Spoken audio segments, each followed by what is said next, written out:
Olá, terráqueos! Estou aqui para falar sobre Dom Casmurro, um romance de Machado de Assis que foi publicado em 1899. Mas antes de falarmos sobre a obra, vamos falar um pouco sobre esse grande autor conhecido como Machado de Assis. Joaquim Maria Machado de Assis nasceu em 1839 e veio a falecer em 1908.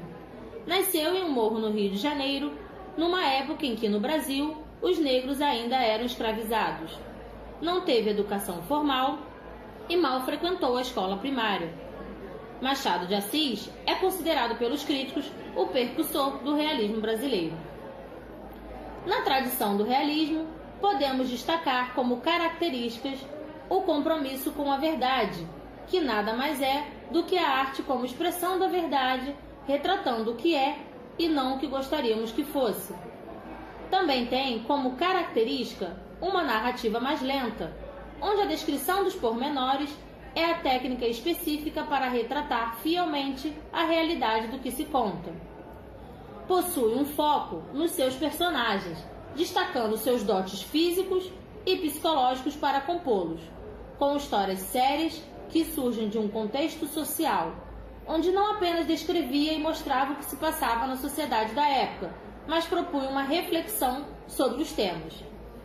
Entretanto, diferente do que conhecemos como esse realismo de tradição formal, Machado, através de suas obras, criticou vários valores burgueses por meio de ironias e metalinguagens, que é quando o narrador lembra ao leitor, ao longo da narrativa, que aquilo que lê é apenas uma ficção.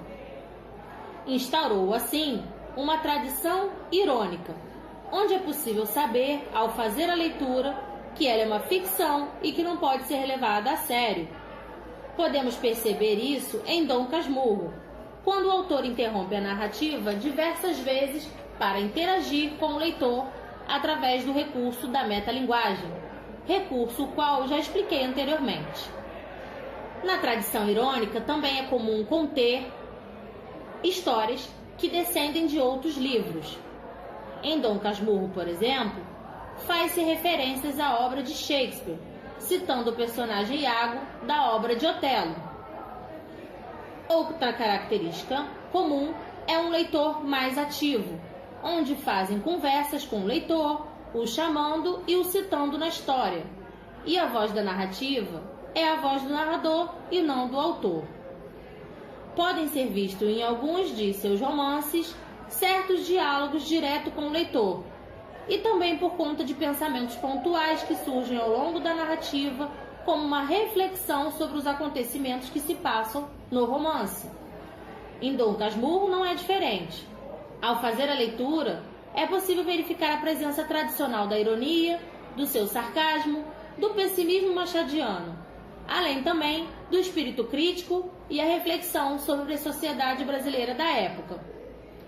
A narrativa é permeada por digressões, que já expliquei anteriormente, com pensamentos e lembranças fragmentadas. Então vamos falar um pouco sobre a estrutura desta obra.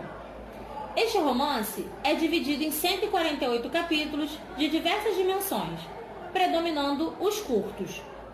O romance é narrado por Dom Casmurro, que escreve a história de Bentinho, que nada mais é do que ele próprio em sua juventude. Apesar de se tratarem da mesma pessoa, Casmurro é uma versão mais velha e reservada de Bentinho. Deste modo, eles também são pessoas distintas na medida em que o tempo e as intempéries da vida contribuíram para que durante sua jornada, Bentinho tenha mudado de tal modo que sua identidade modificou-se também. Ou seja, Bentinho, o personagem, vivencia os acontecimentos narrados por Dom Casmurro, que analisa sua vida no romance em questão. Neste sentido, a narrativa funciona como uma pseudobiografia de um homem já envelhecido que parece preencher sua solidão atual com a recordação de um passado que nunca se distancia verdadeiramente, porque foi marcado pelo seu sofrimento pessoal. As personagens são apresentadas a partir das descrições de seus dotes físicos. Temos, portanto, a descrição funcional bastante comum no realismo. Capitu era uma, abre aspas, criatura de 14 anos, alta, forte e cheia, apertada em um vestido de chita, meio desbotado, fecha aspas. O tio Cosme, abre aspas, era gordo e pesado, tinha a respiração curta e os olhos dorminhocos, fecha aspas. O Escobar, amigo de Bentinho, seminaristas, abre aspas, era um rapaz esbelto, olhos claros, um pouco fugitivos, como as mãos, como tudo, fecha aspas. A narrativa, ela é digressiva, conforme já falei anteriormente. Vamos explicar. Ou seja, interrompe-se o fluxo narrativo, o narrador dirige-se ao leitor e comenta algo que aparentemente desloca o assunto de que se vinha tratando. Esse artifício parece cumprir dois propósitos. Parece querer disfarçar ou atenuar, pelo humor implícito, a importância e a gravidade do projeto narrativo que está em curso. E também nos faz lembrar, pela interrupção explícita, que a narração de tudo que foi vivido e está sendo apresentado ao leitor é posterior e, por isso, está sujeita ao fluxo deste pensamento e há uma perspectiva do narrador Bentinho que revê a sua história. Vamos analisar o capítulo 1, já pensando que o leitor gostaria de saber o que inspirou o nome do livro. O Dom Casmurro conta o fato que trouxe-lhe tal nome à ideia. Então vem a primeira fala direcionada no livro ao leitor. Abre aspas. Não consultes dicionários. Casmurro não está aqui no sentido que eles lhe dão, mas no que lhe pôs o vulgo de homem calado e metido consigo. Dom veio por ironia para atribuir-me fumos de fidalgo. Fecha aspas. No capítulo 2, primeiro parágrafo, ele diz: agora que expliquei o título, passo a escrever o livro. Antes disso, porém, digamos os motivos que me põem a pena na mão. Fecha aspas. Antes de contar ao leitor a história, ele dá-se o trabalho de explicar por que resolveu contá-la e até mesmo porque deu ao livro o nome de Dom Casmurro. É um livro feito em interação com o leitor, ou pelo menos com o leitor imaginado pelo narrador. O tempo do romance é cronológico, cuja primeira referência é o ano de 1857, no momento que José Dias sugere a Dona Glória a necessidade de apressar a ida de Bentinho para o seminário. Em 1858, Bentinho vai para o seminário. Em 1865, Bentinho e Capitu casam-se. Em 1872, Bentinho e Capitu separam-se. Aliás, se observarmos melhor essas datas, veremos que entre a ida de Bentinho para o seminário e o casamento decorrem 7 anos. Entre este último e a separação, mais 7 anos. Se tomarmos em conta essa, entre aspas, suposta coincidência, podemos perceber que cada período forma um ciclo completo de ascensão, plenitude e declínio ou morte do sentimento amoroso. Toda ação narrativa passa-se no Rio de Janeiro. O narrador faz-nos acompanhar sua trajetória pelos bairros e ruas do Rio, desde o Engenho Novo, onde inscreve sua obra, até a antiga Rua de Mata Cavalos, hoje sendo a Rua do Riachuelo, onde passou a sua infância e conheceu a Capitu.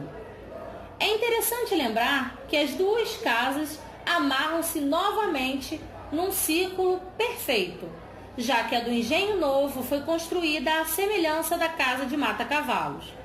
A tentativa do narrador de atar as duas pontas da vida parece funcionar, não apenas na ligação entre o presente e o passado, mas também na própria estrutura da obra, como vimos na introdução dessa parte.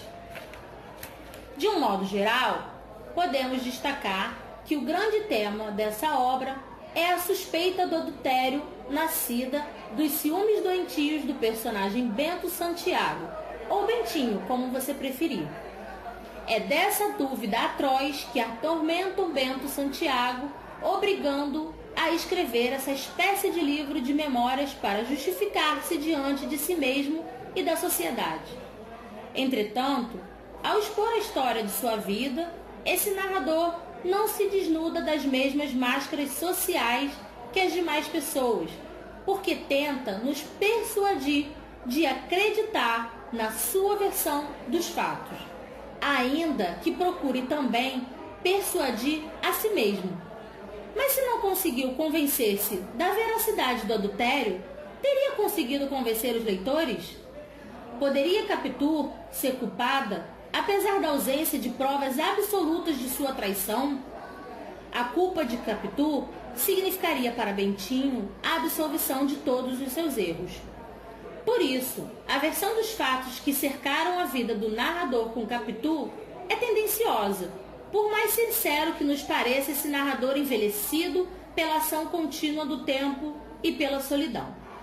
O tempo poderia servir tanto como elemento distanciador das dolorosas emoções do narrador, quanto como um fator de diluição das certezas dos acontecimentos.